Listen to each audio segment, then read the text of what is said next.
अस्सलाम वालेकुम दोस्तों की हाल चाल ने जनाब। तुसी वेखदे पे हो अपना देश पंजाब टीवी ते मैं हाँ तुहाडा मेज़बान मुहम्मद फैसल खरल। अपने चैनल को करना सबसक्राइब ते बेल आइकन ते करना क्लिक ताकि अच्छी ते बेहतरीन वीडियो का नोटिफिकेशन मेरे भरावां दोस्तां ते वीरां नूं मिलदा रहे। अज भरावां वास्ते प्योर नीली दा जानवर लैके हाज़र होया वां। 8 दिन की सूई हुई पिछे कट्टा तसलियां मेरे भरावां ने करनियां ने। बेहतरीन आर्डर क्वालिटी थब्बियां दे चड्डे कैमरामैन साहब तसलियां करवा रहे हैं जनाब। फुट बाहर कड्डी खली जनाब। मुठ दा थन बेहतरीन जानवर बरीक पुछल रेशमी धागे वर्गी मरोड़ के भावें जेब च पा लवो। पुट्ठा खुड्डा हड्डी एक कड्डी मेरे भरावां दे अखां दे सामने बिल्कुल। कैमरामैन साहब तसलियां करवा रहे हैं जनाब। बड़ा ही खूबसूरत प्योर नीली दा जानवर लेने देने मुकद्दर ने। अपने भरावां दे शौक पूरे करावांगे जनाब। सैड वालियां 4 उंगलां बाहर ने जी। जानवर दे पट चेक कर लेने जनाब। कैमरामैन साहब तसलियां करवा रहे हैं जनाब। दुनी कोड़ी का कोई नामो निशान नहीं। कैमरामैन साहब तसलियां करवा रहे हैं जनाब। लेने देने मुकद्दर ने। गल्लां सारियां मालिक नूं पुछांगे। मेरे भरावां ने तसली कर लेनी जनाब। गिट पशम कैमरामैन साहब तसलियां करवाणगे मेरे भरावां नूं।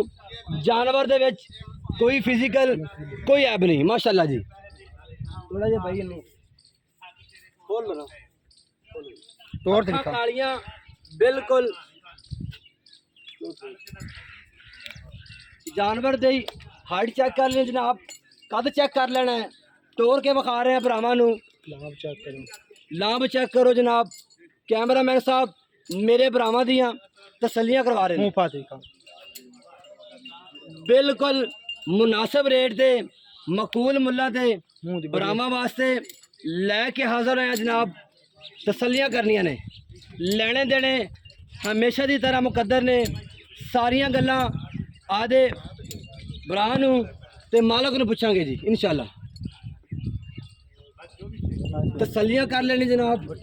कट्टा भी खाओ जी। ए पीछे कट्टा जी 10-12 दिन हो गए ने सूई नूं। हाँ जी लेने देने मुकद्दर ने। सारियां गल्लां मालक नूं पुछांगे। हाँ जी अस्सलाम वालेकुम। वालेकुम सलाम। की हाल चाल? ठीक ठाक भाई। ठीक हो? अल्लाह का शुक्र। कितना सोया जी? दूसरा। हाँ जी मगर कट्टा है। कट्टा कितना टाइम हो गया सोई नूं? आज 12-13 दिन हो गए। 12-13 दिन। अच्छा ते दुध कितना करेगी? ठंडा दो जाए टाइम है ना मौके ते 14 किलो आने को कोई 2 टाइम चोल जरा मर्जी आ जावे। आधा कंडा ना ले आवे। कंडा ले आवे 2 तोल के देंगे। तोल के अगाड़ी अगले 2 थना दूध मैं 3 किलो। अच्छा हाँ जी की मुल कर दे पक्का प्यार में बता। 7,70,000 7,70,000 फाइनल। फाइनल कोई अपना यार बेली को दोस्त घरे आ जावे फिर उनका प्यार में बड़ा बकार ले। कितना का प्यार कर? 20,000 रुपये प्यार में बकार ले। 20,000 हाँ जी इस तो घट कोई और चाह पानी कार ले और भी कर लांगे। हाँ जी कोई मौके 7 लाख पूरा 7.5 7,50,000 रुपये जमन कर देने। तसलियां मेरा कैमरामैन साहब तुहानू करवा रहे हैं। माशाल्लाह पांड दी चड्डा पांड दी बेहतरीन। हाँ जी थान वेख सारा कुछ मेरे बराबर सामने मोटा थान। अच्छा हाँ जी बरला देखो चेक अच्छा करो करमाली दे। कोई थाना ते नहीं कोई टाइम नहीं कोई डक्का नहीं। नंबर नोट करना है जनाब 0300 097 58 51। वीडियो अच्छी लगी हो तो वीडियो लाइक